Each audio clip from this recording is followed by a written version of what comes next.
in Bruce. Be the best you. Biology doesn't lie. Hello there everybody, it is Believe in Bruce, the channel where we help you get inside your own head so you can think, feel and act that little bit better. If you are interested in performance psychology, mental health, well-being, how your heart and head works, then give us a thumbs up, subscribe now and leave your comments below after this video. I love hearing the crack about what Believe in Bruce says. Do you agree? Do you not agree? Let's have the banter below. And what a year 2020 has been so far. We've had people like Joe Weller stating who his favourite performance psychologist is on YouTube. Saying that, actually, do you know Believe in Bruce? Yeah, he's been doing a lot of analysis on this fight. I love his stuff. We've had True Geordie stating who was the most good-looking, charismatic Geordie on YouTube. Believing a Bruce. And remember, I've only been on YouTube 3 months. Last night, I even made it onto Logan Paul's podcast. Have a look at this. Yeah, that's me. That's me. They're listening to my video on the Impulsive podcast. Yours truly, Believe in Bruce. Well, what does this tell you? This tells you that the Geordie psychologist is going massive, people. 2020 is the year of mental domination. So people keep asking us for some, body language tips, because everybody seems to be interested in body language. Bruce, can you show us this? And Bruce, can you show us that? And how do you work this out? And what books do you read? And what qualifications you've got? So what I thought I'd do is just give you, over the next few videos, a series of tips what you can do if you're looking to employ a body language strategy, be it, with your pals, playing poker, or whatever you're trying to analyse the real truth of what's going on inside someone's head. And I was lucky enough to be invited along as part of the press pack to the Fame MMA UK event last Saturday night here in Newcastle. And one of the first lads I come across, very evocative and enigmatic young lad from Newcastle called Marty McKenna. Now, some of you might recognise Marty from Geordie's show, I think, and Marty was stepping up along with Sam Gowland to fill the void left by Scotty T as the main event. So I was in the arena before it all started, and I just happened to look across and see Marty. So I thought, I'll go and approach him. Seems like a normal northern lad, he might be up for the crack, and he was. Now what I'm going to do is, from a body language analysis point of view, a lot of the time we see but we don't observe. It's only about 2.5 minutes long. And what I want you to do is just see if anything you pick up from Marty's body language. But see if you pick up on anything that you think from a body language perspective, it'd be worth digging that little bit deeper.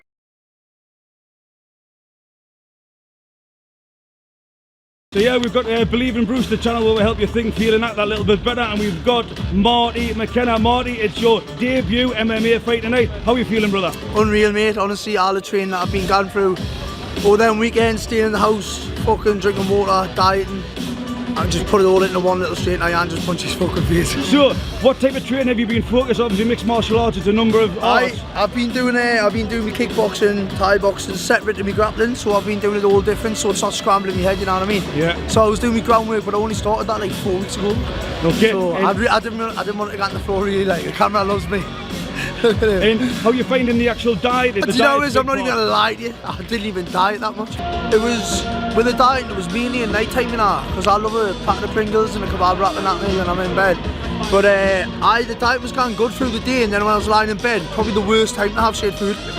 But I was just doing it. My last likes to eat shit, so I was just getting stuck in myself. He might be skinny and ripped, but I'm gonna fucking take his head off, so it's different. You can be skinny all you want, it doesn't bother us. I'll still be quick up. I watched one of your videos and you said you were enjoying the training because of the endorphins. Aye. So do you think after the fight this is something that you'll keep up then? Oh, definitely, aye. Just because you don't have to train just because you've got a fight coming up. You can train for anything, you know what I mean? Like training for me is honestly, it just boosts me morale. It's unbelievable for you. Like you'll go into the gym a bit down, like a bit upset, and then you'll come out and you'll fucking have a big smile on your face. You'll want to do good for other people, you want to do good things for other people and that. So if you had to give us a prediction for your fight against Sam tonight, what would it be, Marty? Well, I'll give you one prediction. He's going to come in, try and shoot us down early doors, but it's not going to work. It's not going to fucking work. I know his game plan, man. I seen his trainer yesterday, he was going, Sam, you're going to choke him, aren't you? Didn't know I was listening, I was fucking listening to me. And now he's going to try and do, he's going to come in for the shoot. I'm just going to uppercut him straight in the mask, and that'll probably put him on his arse. So there's a way that you're going to win the fight. How do you see you winning Sam then? I'll beat him anyway, me. Anytime I see an opening, I'm going to fucking hit him. It just depends how many punches he can take, but I can't really see him taking many. Okay, mate. I'll be inside. I watched your video and it was quite tear-jerking when you told about your sort of personal story. So do you find that the training helps you with that mental side in your personal life? You didn't want to block things out altogether, but it does take your mind off it. And with me, with all the family losses and that, I used to just focus on all the bad stuff and that. But when you go to training and you leave the gym, you've got a lot more of a clearer mind. So then you start thinking of good stuff and things that, like happy memories and that. Yeah. And that's how it was helping me. And then it just progressed from there, really. I was just training all the time, twice a day. Brilliant. So that was my video with Marty there. Now, remember when it comes to body language, so we're going to focus on body language first, all right? Do a bit of mental health after. But body language, what we're looking for is comfort or discomfort. Synchrony, congruence. Remember the limbic system, the part of the brain. That central part of the brain. You've got the hypothalamus, the hippocampus, the thalamus and the amygdala. All this sort of centralised and everything else. Remember, you've got the prefrontal cortex here. So the limbic system, that controls the body actions. Remember when somebody lies, it comes to that prefrontal cortex. This is where we reason, this is where we come up with the bullshit. This is where we start coming up with like rationale or logic, yeah? But at that very first moment, remember it's that T-junction. Is their body language linking up with what they are verbally saying? For example, are they saying yes, but their head's doing that? And there was 2 points here, 2 points, where I thought, okay, this is Marty's inner voice telling him, speaking to him, that maybe he could have done something different. Maybe he could have approached this fight a little bit differently. And remember, the inner voice is absolutely key to decision making, to confidence, yeah, to you actually being the best version of you. Your inner voice is from the moment you get up to the moment you go to bed. It's that voice that can either motivate you to go and achieve or can cripple you, it can crucify you, it can turn you into dust. So you'll see a little bit into the video where, and again, I'm just picking up 2 points here. 2 main points for you that I'm going to discuss. Remember, because I'm observing this. I'm not saying it, I'm observing what's going on. I'm looking at it on multiple levels. So a little bit in, I ask him about the training. You know, what type of training are you doing? And I'm just going to show you the section and watch what he does with his arms. So, what type of training have you been focused on? Obviously, mixed martial arts, it's a number of arts. I've been doing kickboxing, Thai boxing, separate to me grappling. Now, as soon as I asked him about the training, there was a response somewhere inside his brain that made him do what's called the pacifying behaviour. Now, up until that point, he hadn't rubbed the back of his neck.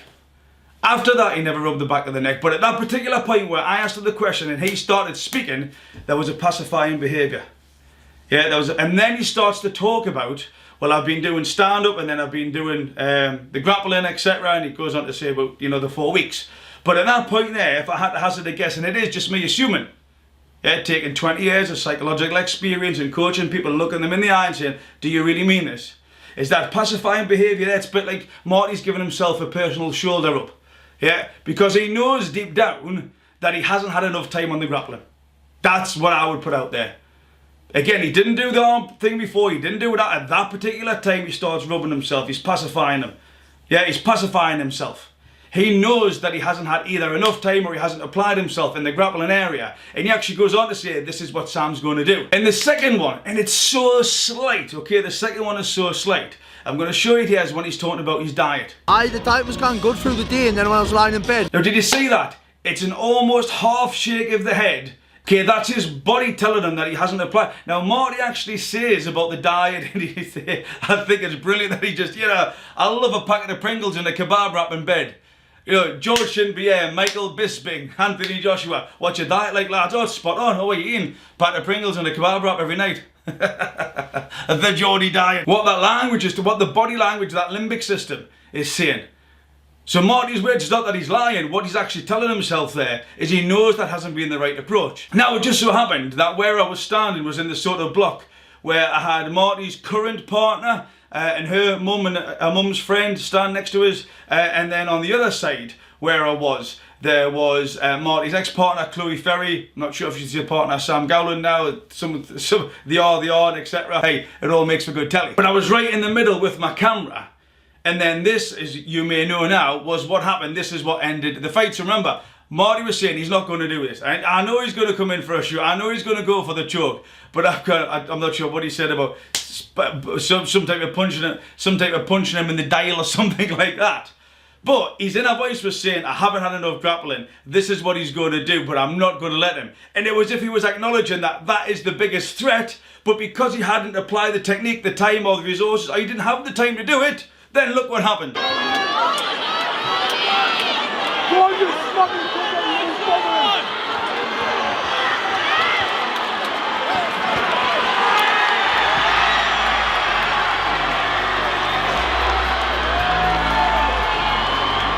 Yeah, Sam gets the hooks in and then puts the choke on, and then Marty is finished. So the inner voice, the learning from this, the learning from Marty McKenna versus Sam Gowland, is that when your inner voice talks to you, is when your inner voice talks to you, listen to that a bit more. Don't try to deny it. Don't try to hide it. Don't try to pretend you're doing other things whilst you know this is the real obstacle. Listen to your inner voice and react to it is the learning here. It's interesting, I'd like to say a 3-minute chat with Marty on the night himself. But when I was in the Toby Carvery, just a little bit along the road from where I live, Sam Gowland I think Sam was having to actually put weight on for the fight, if I remember correctly. But Sam had a little chat with my son. And Sam and Marty, you know, and I'm sorry to do this, Fame MMA UK, but they're both spot on lads. They both seem quite nice gentlemen, and I think they've got a lot more similarities. You know, similar ages, obviously similar careers. They've both been in some type of relationship with the same girl. They're both from the same areas. I know Sam's from Middlesbrough, Marty's from Newcastle. But actually, I can only speak for myself, they both seem like genuine, polite lads. And then from Marty's angle as well, you know, when he's talking about that mental health and the trauma, severe trauma that the lad's been through. Like, I watched that video where he's getting interviewed by the Fame MMA, I think it was maybe the promoter or the manager, whoever it was. And he started coming out with how his brother had passed away at a party, and then his mum had passed away because she couldn't take, obviously, the pain of losing her son, and then something happened with his sister as well. I think one of his sisters passed away. And I'm like that, like I could feel myself well enough. I thought, Jesus, brother. And this is what part of the Believe in Bruce channel is trying to get. You know, that's why we're talking about heads and hearts. Yeah, heads, hearts, heads, hearts, heads, hearts. Every single person has got a story behind them. This is why I'm really powerfully passionate about mental health. It's not rare. You know, we talk about that we've got a broken leg, and we wouldn't bat an eyelid about telling anybody we've got a broken leg. However, I've never had a broken leg, have you? But yeah, it would just come out as if we have. Yet every single one of us has got a story related to mental health, or how it's affected us or our family. And yet we keep it together because, you know, there's not just that, it's getting better, but there's not that psychological safety to be that authentic version of you, to just put it all on the deck. And I thought it was great when Marty said, you know, about those endorphins. Yeah, about those endorphins. Training, it makes you feel good, it makes you feel better. And that would be the message for anybody, you know, like, don't train for the fans, don't train for the camera, don't train for the adulation, train for you. Train for you because it makes you feel good, train for you because it makes you feel better, train for you because it gives you a buzz.